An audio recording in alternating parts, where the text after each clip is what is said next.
presentar a Yayo Herrero, licenciada en Antropología Social, ingeniero técnico, diplomada en Educación Social, un perfil profesional magnífico. ¿Para qué? Para ser una gran profesora de universidad y para desarrollar un gran proyecto educativo como es FUJA. Ese es su marco de actuación, de vida, en el que se va a mover. Ahora, a partir de ahí, va a tener toda su obra intelectual y transformadora. Por un lado, en Ecologistas en Acción, y por otro lado, con su producción intelectual. ¿Qué temas son los que Yayo trata? Que los va a tratar ahora. Yo solo quiero apuntar 4 datos. La crisis ecológica como crisis del capitalismo y al revés, la interacción entre una y otra, el imposible crecimiento sin límites, por lo tanto el imposible crecimiento del capitalismo y su propia superación, la incapaz valoración del mercado para valorar lo fundamental que es la vida. El mercado no valora ni la vida humana, ni la vida natural, ni la vida reproductiva. Y unas consecuencias absolutas y directas de esa falta de valoración. La sobreexplotación de la mujer, puesto que no se valora en absoluto esa capacidad reproductiva y sostenedora de la vida humana y de la vida del planeta, y por lo tanto su gran actividad personal como luchadora ecofeminista. Estos son los rasgos breves, pero creo que es lo que en foto te retrata allí. Muy bien, pues muchísimas gracias. Buenas tardes a todos y a todas. En primer lugar, muchísimas gracias por la invitación. Para mí siempre es un gustazo venir a Córdoba y volver a reencontrarme con muchos de vosotros y vosotras. Y conocer a otra gente nueva, siempre es un placer. Y es un placer, además, en esta ocasión, porque me parece que ha sido una oportunidad estupenda de juntar las dos iniciativas, ¿no? Por un lado, el trabajo que se ha hecho desde Andalucía Resiliente, que está haciendo Solidaridad Internacional Andalucía, ¿no? De alguna manera es pues, a lo que nosotros, muchos de nosotros y nosotras en Ecologistas en Acción dedicamos la vida, que es a intentar poner en el centro el gran problema que estamos afrontando para intentar revertirlo y salir de él en las mejores condiciones que podamos. Y por otro lado, si hablaba Marcos de la cuestión de la resiliencia, nada más resiliente que intentar poner en marcha iniciativas que democratizan la economía y que de alguna manera tratan de asentarla en el territorio y tratan de elaborar una mirada radicalmente distinta sobre ese modelo económico basado fundamentalmente en la cooperación, que como luego veréis es una de las claves básicas para afrontar los retos económicos. Creo que es inmejorable el marco para poder compartir reflexiones y seguir compartiendo cosas con todos y todas, ¿no? Bueno, la intervención que voy a hacer, perfilaremos un poquito eso que adelantaba Marcos, es decir, a qué le llamamos, por qué decimos que estamos ante un previsible colapso del sistema capitalista y de su metabolismo agrourbano industrial, es decir, qué es lo que comporta eso en una sociedad que está organizada de modo capitalista, cuáles son los riesgos que llevan, y como vamos a ver, la crisis ecológica no es una crisis separada de la crisis social. En realidad la crisis ecológica es también un enorme conflicto distributivo, es decir, es un problema de justicia de una magnitud enorme, ¿no? Y que además se reproduce, como luego veremos, a muchas escalas, y un problema que profundiza las desigualdades en todos los ejes de dominación, en el eje de clase, desde el punto de vista de género, desde el punto de vista de la procedencia, incluso desde el punto de vista de edad, ¿no? Es decir, es una especie de sistema que ha generado, solemos decir, una verdadera guerra contra la vida. Es decir, hemos construido una forma de organizar la política, la economía y una cultura que sostiene esa política y esa economía, que se desarrolla directamente en contra de las bases que permiten sostener la vida humana y también el resto de la vida, pero desde luego la vida humana, ¿no?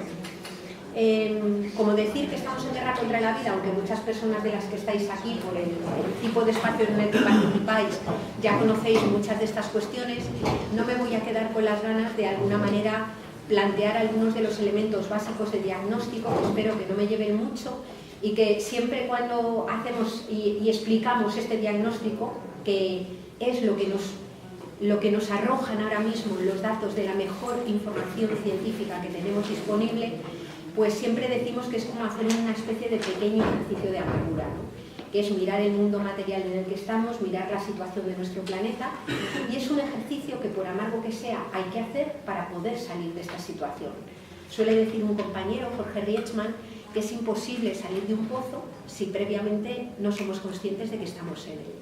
Y como luego veremos, esta crisis profunda, ecológica y social pasa política y socialmente inadvertida para amplias mayorías sociales.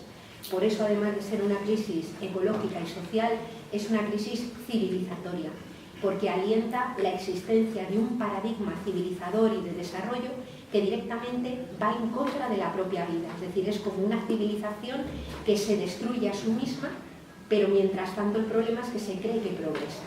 Es decir, nuestra cultura cree que progresamos, mientras que lo que estamos haciendo es socavar esas bases materiales, esas bases naturales, esas bases también sociales que permiten sostener la vida, ¿no?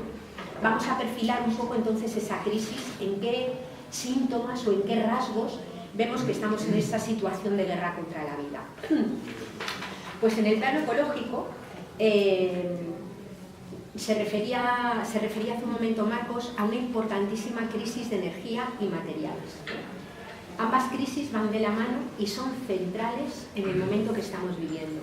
No se habla mayoritariamente de ellas, pero sin embargo, a poco que miremos cualquier periódico o escuchemos cualquier noticia y nos lleguen noticias sobre guerras, sobre conflictos, sobre lo que sea, veremos que toda esa pugna por recursos minerales, toda esa pugna por recursos energéticos están en la base de una buena parte de la conflictividad que hay en este momento en el mundo, ¿no?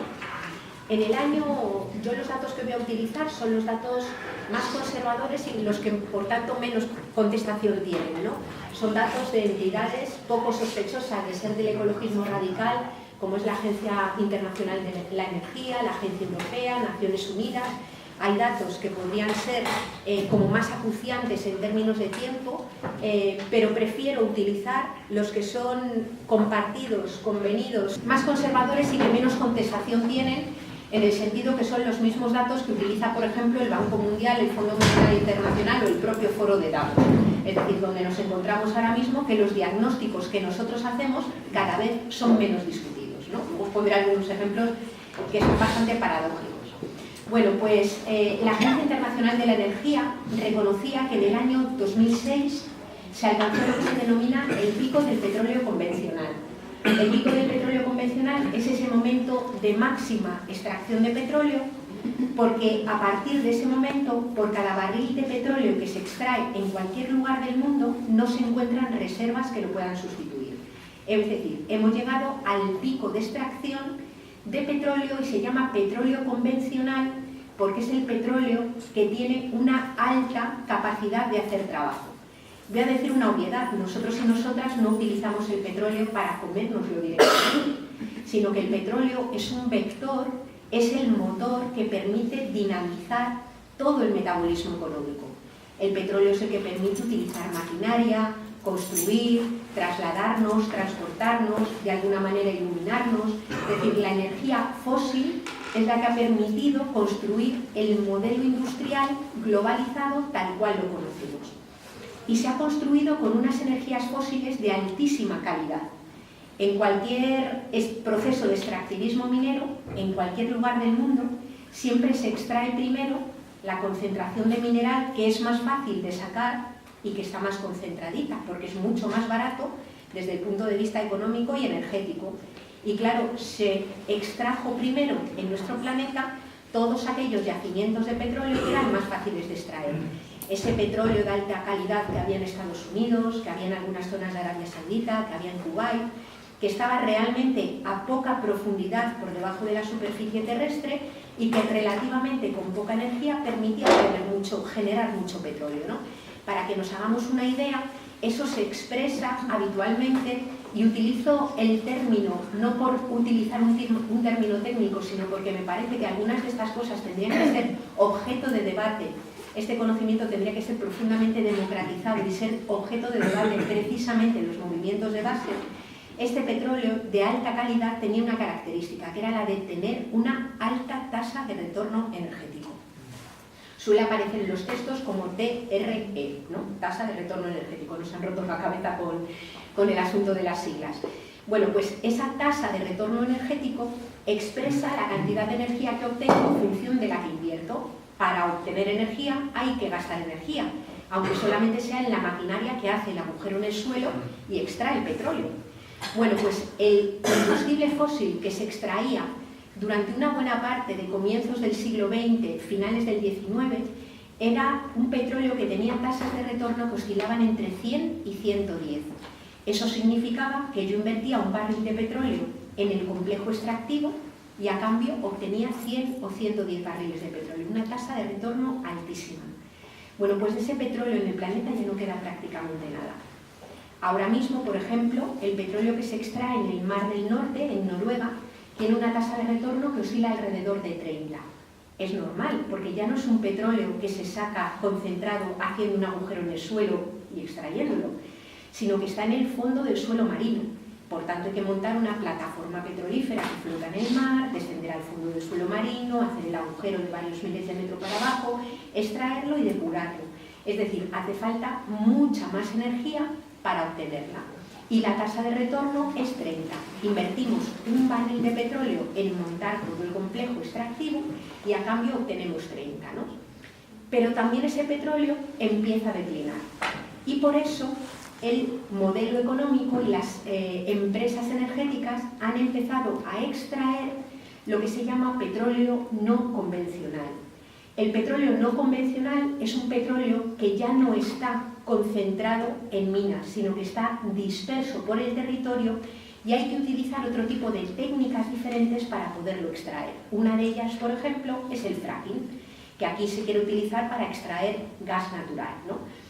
Eso significa que para extraerlo hace falta inyectar a gran presión cantidades importantes de agua con productos químicos que rompan las estructuras de la corteza terrestre.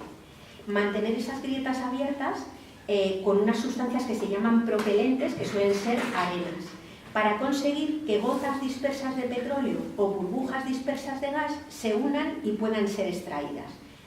Al margen de que haga falta del riesgo de contaminación de acuíferos, de que se destruyen estructuras de la corteza terrestre y suelos que son necesarios, entre otras cosas, para poder cultivar y para poder regenerar la vida. Además de eso, imagina la cantidad de energía que hace falta para generar esa propia energía, tanto en la fabricación de los productos químicos como en el propio proceso de extracción.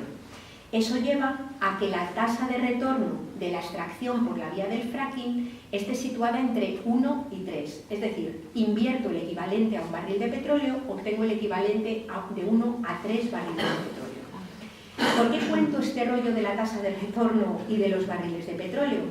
Pues porque, obviamente, el modelo industrial globalizado se ha construido con fuentes energéticas que tenían tasas de retorno de 100. Si hemos montado un modelo económico globalizado en el cual los alimentos, las materias primas, las personas se trasladan de unos puntos a otros del planeta velozmente y en cantidades a una escala tremenda, es porque existe energía fósil de alta tasa de retorno. Si de alguna manera los procesos económicos se deslocalizan y pueden llevarse las fábricas a lugares muy cercanos, es porque se mantiene con fuentes fósiles que tienen altas tasas de retorno. No se puede hacer lo mismo con fuentes energéticas que tienen tasas de retorno de 110 que con fuentes energéticas que tienen tasas de retorno de 30. Por tanto, el declive de la energía fósil, es decir, ese pico del petróleo, que es rápidamente seguido, bueno, ya también se ha alcanzado el del carbón y en unos poquitos años llegará el del gas natural, lo que hace es poner en jaque a todo un modelo globalizado que es profundamente energívoro y profundamente petrodependiente. ¿Qué alternativas existen energéticas si no disponemos de energía fósil de alta tasa de retorno? Bueno, pues con cierta frecuencia vemos que reflota todo el discurso de la energía nuclear. Yo no voy a entrar en lo que solemos trabajar, hemos trabajado mucho más desde el movimiento ecologista, que que es la potencial peligrosidad de las instalaciones y que se generen residuos que tienen que seguir siendo gestionados y custodiados miles de años después de haberse generado. Quiero entrar más bien en un fenómeno también de tipo estructural, y es que el pico, la generación solo de electricidad que se produce con cargo a la energía nuclear es dependiente de otro recurso no renovable, que es el uranio. En el momento actual, al ritmo de consumo que tenemos hoy, la disponibilidad de reservas de uranio es para aproximadamente entre 35 y 50 años según los datos que se manejen. Solo para producir una pequeña fracción de energía solo eléctrica. Si de alguna manera se pretendiera doblar construyendo instalaciones y se pretendiera utilizar uranio, lo que nos encontraríamos es que no es una solución estructural, porque tendríamos disponibilidad de recurso para a lo mejor los 15 siguientes años. Es decir, que no es una solución que en modo alguno vaya a poder sustituir la fracción de petróleo, la fracción de energía fósil que ya no vamos a tener disponible, ¿no? Por tanto, a los seres humanos lo que nos quedan son las energías de las que vivimos desde que apareció Homo sapiens en el planeta hace 200.000 años hasta prácticamente la revolución industrial, que fueron las energías renovables, la energía del sol, la energía del viento, la energía de las mareas, es decir, lo que llamamos hoy energías renovables y limpias. ¿Pueden las energías renovables y limpias dar satisfacción a las necesidades humanas? Sí, pero no desde luego al ritmo de consumo que tenemos. Y por eso necesitamos pensar también cuáles son las tasas de retorno de esas fuentes energéticas renovables, ¿no? La tasa de retorno de un parque eólico en un muy buen lugar de viento, las idóneas, las máximas, están situadas alrededor de 30. Es decir, invierto el equivalente a un barril de petróleo en fabricar aerogeneradores y todo el complejo de infraestructuras que hacen falta para captar el viento, y a cambio obtengo el equivalente a 30. Si estamos hablando de energía solar térmica, la que sirve para calentar el agua, sus tasas de retorno óptimas son de 10. De solar fotovoltaica son de 15. De los mal llamados biocombustibles, en realidad muchas veces cultivos energéticos, estamos hablando de tasas de retorno que van de 0,8 a 1,2. 0,8 significa que se pierde más energía de la que se obtiene. Todo lo que esté por debajo de 1 es que se pierde más energía de la que se invierte. ¿Qué quiero decir con esto? Que si se ha creado un mundo globalizado, industrializado, que solamente ha favorecido a una parte del mundo, no a toda, y ese modelo globalizado ha sido posible sostenerlo con energías, fuentes energéticas que tenían tasas de retorno de 100 y 110, obviamente ese modelo no se sostiene con energías que tienen tasas de retorno que oscilan, en el mejor de los casos, entre 10 y 30. ¿A dónde nos lleva esto? Pues a que los seres humanos, queramos o no queramos, globalmente vamos a vivir con menos energía, con mucha menos energía, globalmente. Este es un primer elemento que luego retomaremos, ¿no? Claro, esta disminución en el uso de la energía nos somete a una serie de retos importantísimos. Podría decirse, por ejemplo, y utilizo la metáfora que contradice un poco lo que dije al principio, podría decirse ahora mismo metafóricamente que comemos petróleo. Una buena parte de la producción industrial de alimentos es absolutamente dependiente de la energía fósil. La media de kilómetros que recorre cualquier alimento antes de llegar a la mesa de una persona española es de casi 7.000 kilómetros. Los garbanzos, por ejemplo, que son un caso como bastante paradigmático, recorren casi 9.000 kilómetros. Y es muy fácil que vengan de China, de Perú o de Chile. Los langostinos pelados y congelados es posible que hayan sido extraídos en una camaronera en Perú, que hayan sido trasladados hasta China, allí hayan sido pelados a mano por personas, os podéis imaginar, tanto las de Perú como las de China, con unos niveles salariales dignos de cualquier cosa, y luego finalmente congelados y llevados a los puntos de consumo. Pero no solamente el trasiego, sino las formas de producción.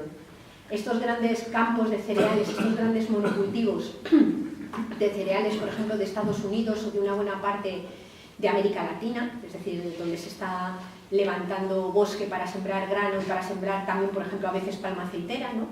Estas grandes superficies de monocultivos a veces son sembradas con avionetas, son recolectadas con unas máquinas pues, bastante más grandes que esta habitación, desde luego, abonadas con productos químicos de síntesis y protegidas, digamos, de las plagas con productos insecticidas o con productos fitosanitarios que después son derivados del petróleo. Es decir, que hay una buena parte de la agricultura industrial que no se sostiene sin un insumo permanente de energía fósil, tal cual está construida ahora. Ya empecéis a ver que cuando dentro de la economía social y solidaria empezamos a ver todas estas estructuras que hablan de la agroecología, de los circuitos cortos de comercialización, del consumo de lo que tenemos cerca y de alguna manera también de modelos que vayan al cultivo de temporada y que siembren aquello para lo que los territorios tienen vocación, estamos hablando de una estrategia de verdadera protección y supervivencia, es decir, de una estrategia de resiliencia. Por eso, todas esas dinámicas que vemos que crecen mucho alrededor de las estructuras de economía social y solidaria, ya sea en cooperativas de consumo, ya sea en otro tipo de entidades donde de alguna manera se apuesta por la agroecología, lo que estamos haciendo es apostar por nosotros y nosotras, ¿no? Por nuestra propia supervivencia. El modelo urbano, por ejemplo, también se ve enormemente comprometido. Yo vivo en una ciudad, en Madrid, que es un super... Ya veis cómo vengo, parte es el catarro que tengo y otra parte es la mierda que respiramos todos los días, ¿no? Pero es un mamotreto de ciudad impresionante. Es una ciudad a la que todos los días entra y sale a trabajar gente que puede venir de Cuenca, de Toledo, de Segovia. Yo tengo un compañero en Fuenca que va y viene todos los días desde Valladolid. Eso es posible, básicamente, por lo mismo que ha hecho posible que yo me pueda venir hoy desde Madrid y me pueda ir después. Porque hay trenes de alta velocidad, carreteras y vías de transporte rapidísimas que de alguna manera son enormemente consumidoras también de energía fósil. O sea, en una ciudad como Madrid, donde viven hacinados millones de personas y donde todos los días entra y sale un montón de gente, yo suelo decir siempre que no se produce nada que sirva para estar vivo. No hay producción de alimentos, tenemos que meter el agua, no tenemos petróleo, no tenemos minerales, incluso los residuos que generamos tienen que ser sacados de la ciudad, porque si no fueran sacados de la ciudad, en una semana sin que te retiraran la basura, aquello, vamos, nos comía. De hecho, hubo una huelga general a finales de 2014 y pudimos ver en vivo y en directo lo que sucede en una ciudad cuando en 3 días no se retira simplemente la bolsa de basura doméstica. No ya los otros residuos que no vemos en nuestra vida cotidiana, ¿no? ¿Qué quiere decir esto? Pues que para que exista una ciudad como Madrid, una ciudad como Londres, una ciudad como Berlín, una ciudad como Copenhague, como Barcelona, como Valencia, hace falta cantidades ingentes de energía fósil. El modelo de gran ciudad, el modelo urbano, no se sostiene sin un flujo enorme de energía que posibilita llevar a la ciudad todo lo que se necesita para mantener la vida y el metabolismo urbano y sacarlo también. Eso requiere energía fósil, ¿no? Ahora mismo tenemos unos 7.500 millones de personas en el planeta y por primera vez en la historia de la humanidad, algo más de la mitad viven en entornos urbanos. En concreto, en nuestro país, en España, se está produciendo un proceso de despoblamiento del medio rural y un abandono de la gente del medio rural enorme, que tiene mucho que ver pues, con el abandono de las poblaciones rurales y con la apuesta por modelos alimentarios como los que genera, por ejemplo, la política agraria comunitaria, que directamente deja desprotegida a muchas personas que viven del campo y son campesinas, ¿no? Por tanto, crisis de energía. Decía crisis de energía y materiales. Si hemos alcanzado ya el pico del petróleo, el pico del carbón está próximo el del gas natural, resulta que también estamos cercanos a los picos de extracción de otros minerales de la corteza terrestre. El cobre, el litio, el platino, el indio, el galio, los minerales llamados tierras raras, que en este momento son utilizados en una buena parte de la fabricación de componentes microelectrónicos de toda la economía digital, pero a su vez también en algunos componentes que se utilizan para generar, por ejemplo, coches eléctricos, para fabricar coches eléctricos o para fabricar aerogeneradores y placas solares, sobre todo para mejorar la eficiencia de esto. Claro, ¿qué es lo que significa? ¿Y por qué digo que es un conflicto de clase el que va unido enorme al conflicto ecológico? Pues que si la ciudadanía está ajena al debate de para qué se usan los recursos minerales que quedan en la corteza terrestre, puede que se utilicen para cosas que hagan crecer mucho la economía, pero que no apuesten, por ejemplo, con la transición a un modelo de renovables que cubra las necesidades de las mayorías sociales, no solo las de unos pocos. Por tanto, debatir, participar, preguntar, interpelar y cuestionar en qué se utilizan los minerales de la corteza terrestre no es una cuestión de expertos, sino que es una cuestión directamente relacionada con las posibilidades de vivir vidas justas, con las posibilidades de supervivencia de amplios sectores de población en nuestro planeta, ¿no? Crisis de energía y crisis de materiales.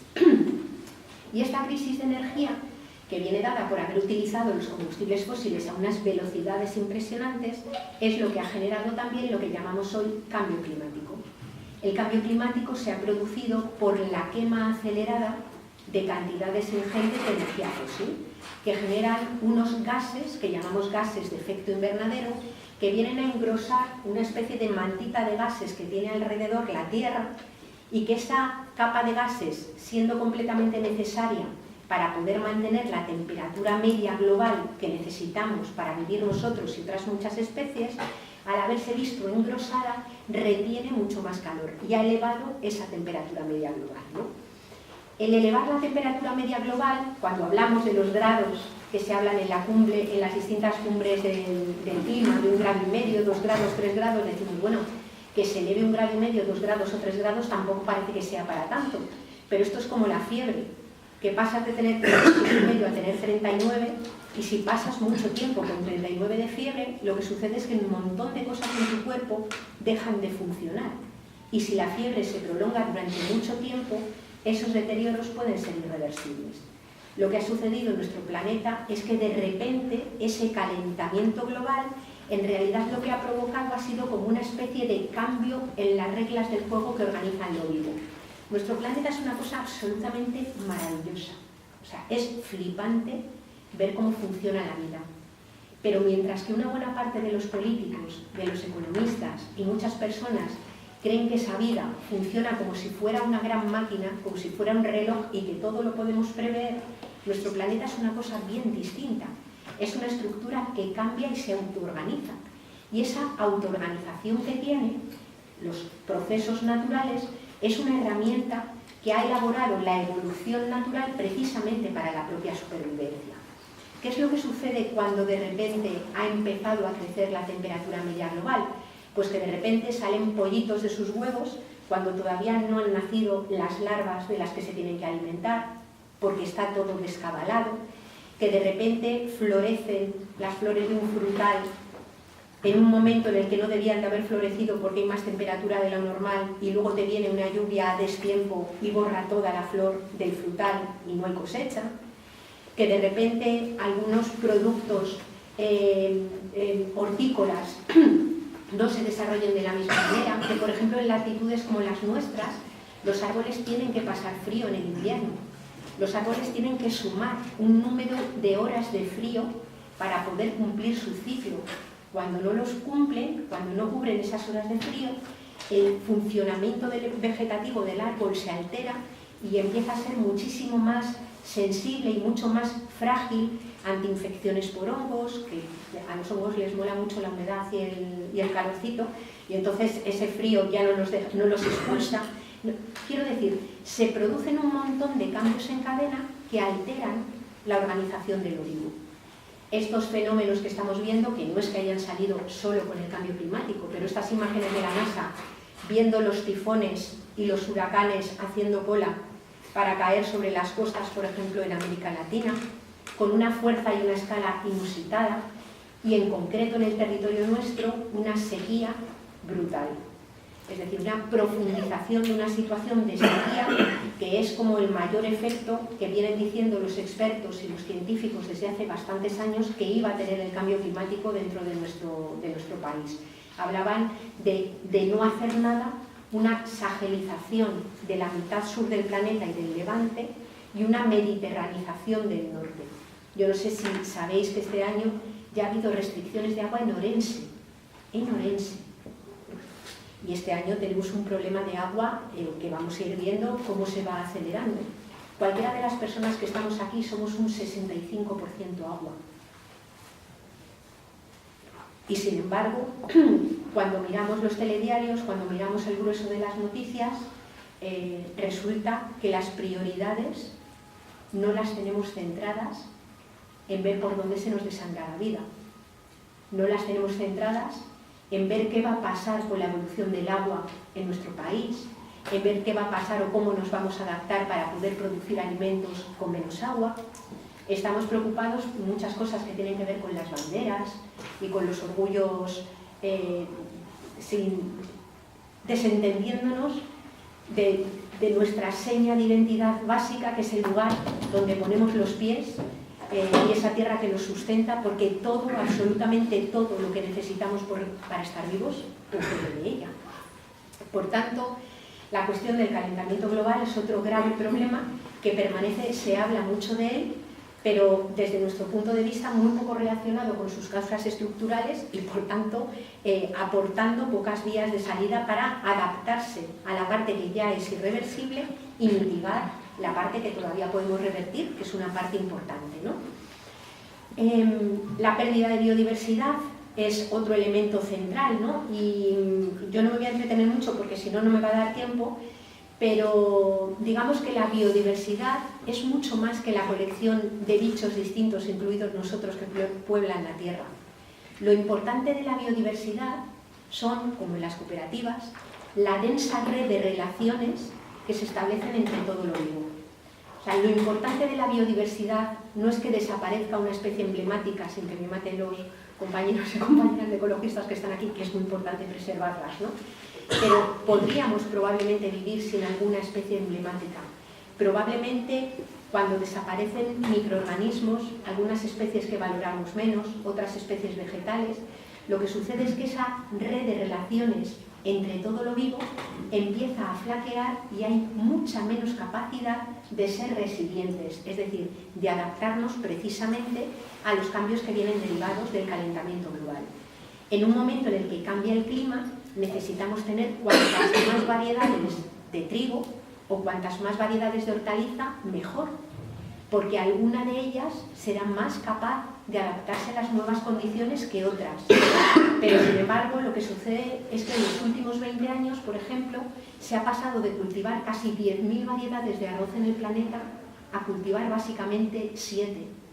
Se ha pasado, de alguna manera, de manejarnos con un montón de razas diferentes de animales domésticos, vacas, ovejas, a lo que se ha producido, a lo que se ha llamado la holsteinización, por ejemplo, de la producción de vacuno o de producción de leche, es decir, que se manejan con una sola vaca, ¿no?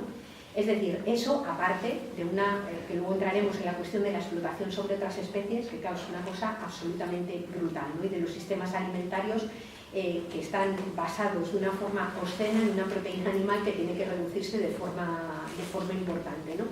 Pero lo que quiero decir con esto es que la biodiversidad es una especie de seguro de vida para la vida y que, por tanto, necesitamos esa biodiversidad, entre otras cosas, para poder también sobrevivir nosotros y nosotras. Pues esa biodiversidad está también decreciendo a pasos agigantados, ¿no?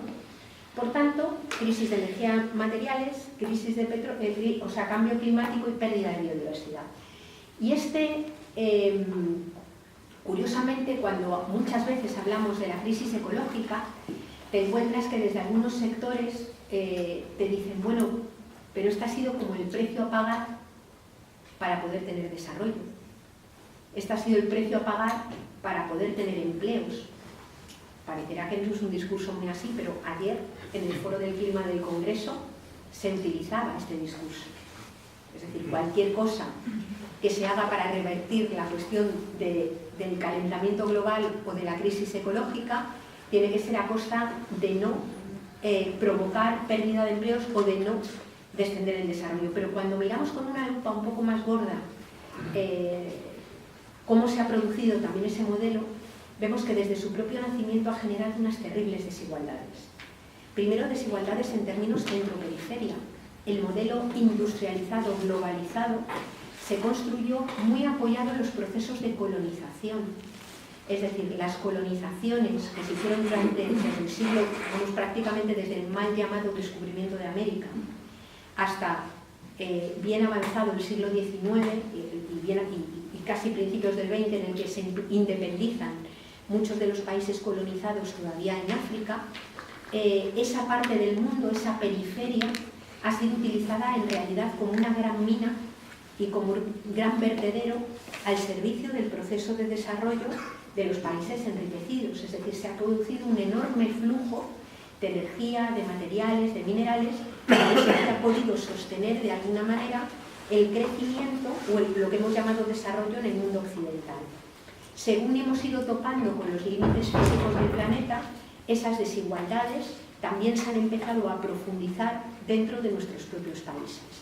Nosotros ahora mismo pierden piezas, no se asean de la misma manera y empiezan a entrar en una espiral de exclusión, que es una espiral, yo no tengo ahora mucho tiempo para detenerme en ello, pero es para verlo, porque es una espiral enormemente destructiva y desgraciadamente, y por ahí van los tiros también de la resiliencia, enormemente individualizadora, en la cual los individuos viven con vergüenza, con miedo y en silencio su propia miserabilización, de la que además son culpabilizados por no ser empleables, por no ser adaptables a los mercados, ¿no? Es decir, personas excluidas.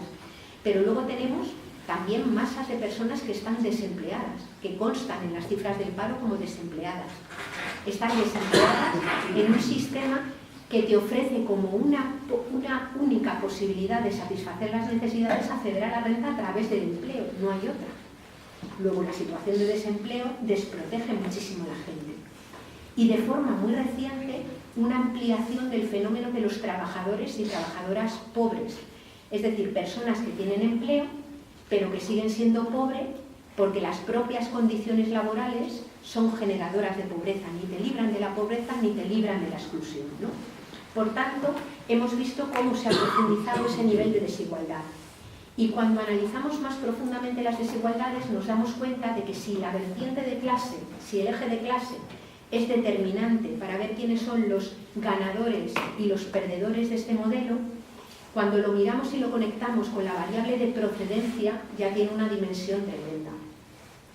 Estamos viendo estos días, de nuevo vuelven a salir en la televisión, las imágenes de las personas que se congelan en los campos de refugiados, en las fronteras, fuera de las fronteras de Hungría o en las fronteras de la Unión Europea, ¿no?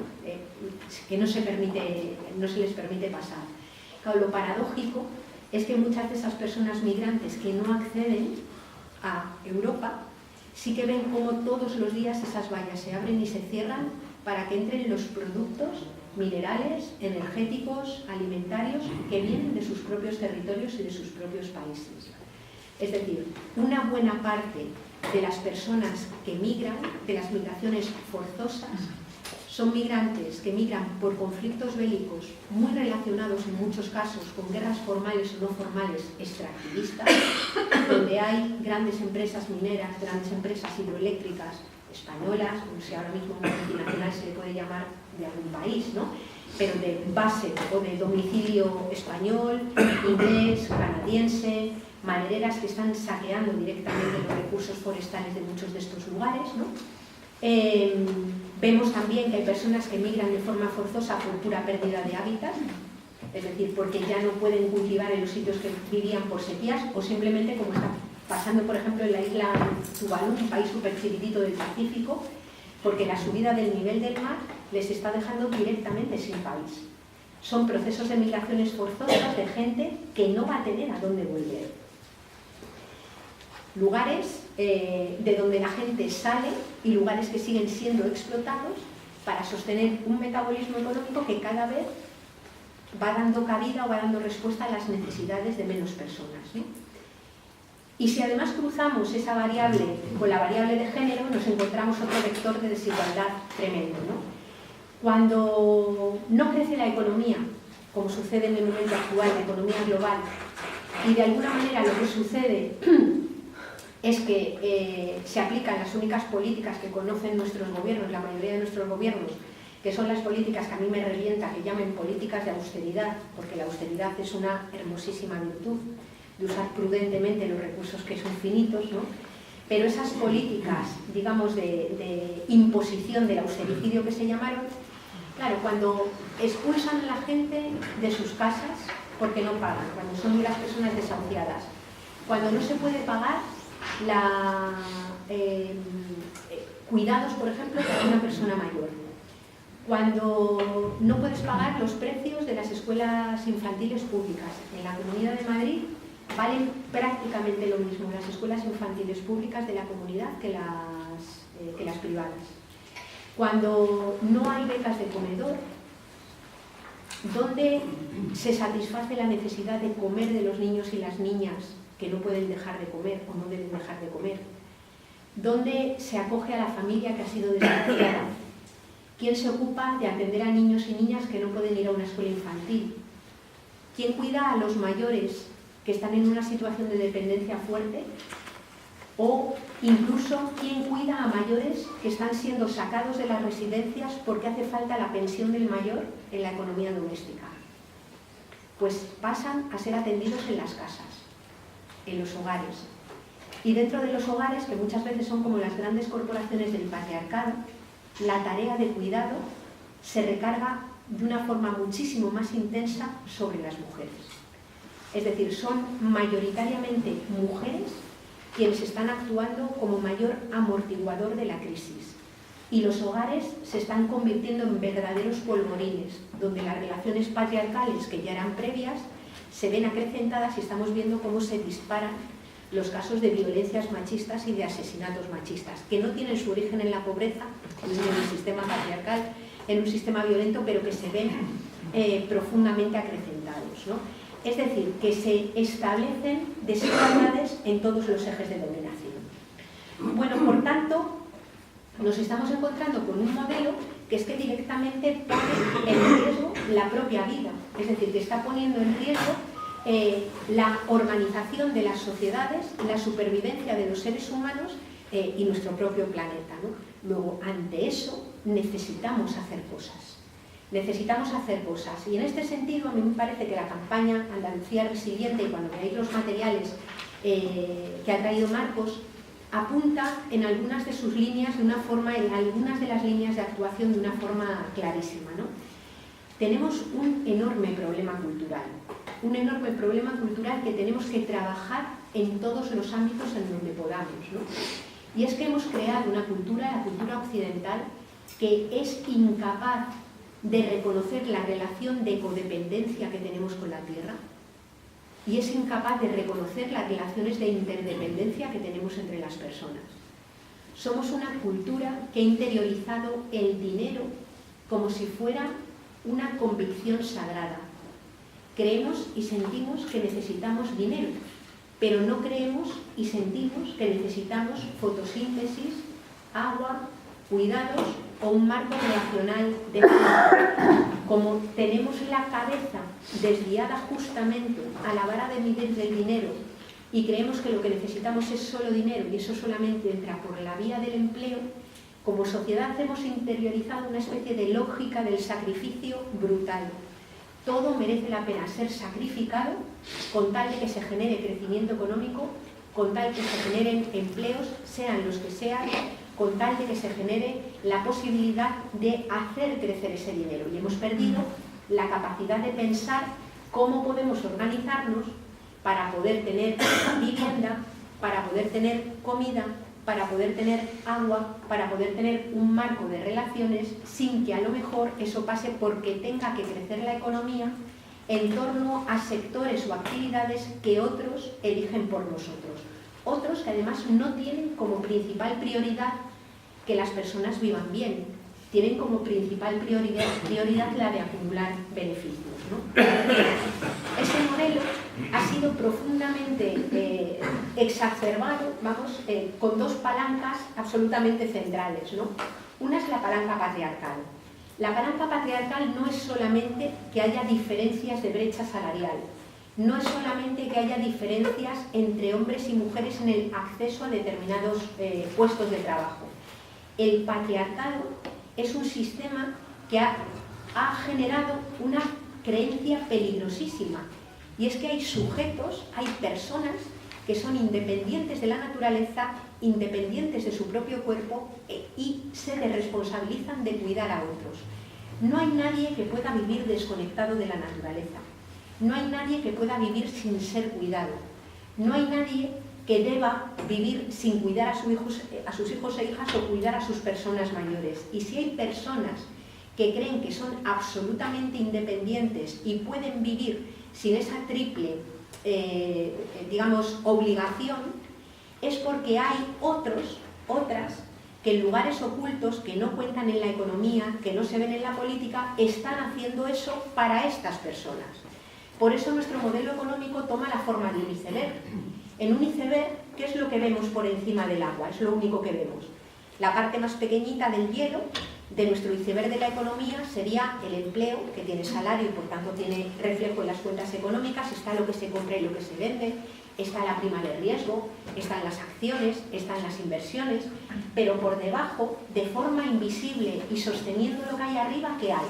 Pues la extracción de cantidades ingentes de materiales de la corteza terrestre que son finitos. La utilización y aceleración de los ciclos naturales que son imprescindibles para que exista la vida humana y que se están deteriorando a pasos agigantados. Y la incautación de una cantidad ingente de horas de trabajo que mayoritariamente mujeres realizan en los hogares para, entre otras cosas, cuidar los cuerpos vulnerables en los que vivimos encarnados y encarnadas. No hay supervivencia en la primera infancia. Sin cuidados no hay supervivencia para muchas de las personas en el momento de la vejez y tenemos una vejez profundamente envejecida. Sin cuidados no hay posibilidades de vivir vidas que merezcan la pena vivirse para personas, por ejemplo, con diversidad funcional o una discapacidad fuerte. Sin cuidados no hay posibilidad de salir de situaciones de enfermedad y quienes mayoritariamente están cuidando en todo el planeta y a lo largo de toda la historia son mujeres. Y son mujeres no porque estemos mejor dotadas genéticamente para cuidar, estamos dotadas para parir, pero a partir de que la criatura llega al mundo, hombres, mujeres, instituciones, sociedad, están perfectamente capacitados y están íntimamente obligados, éticamente obligados a cuidar y a compartir los trabajos de cuidado de la vida, ¿no?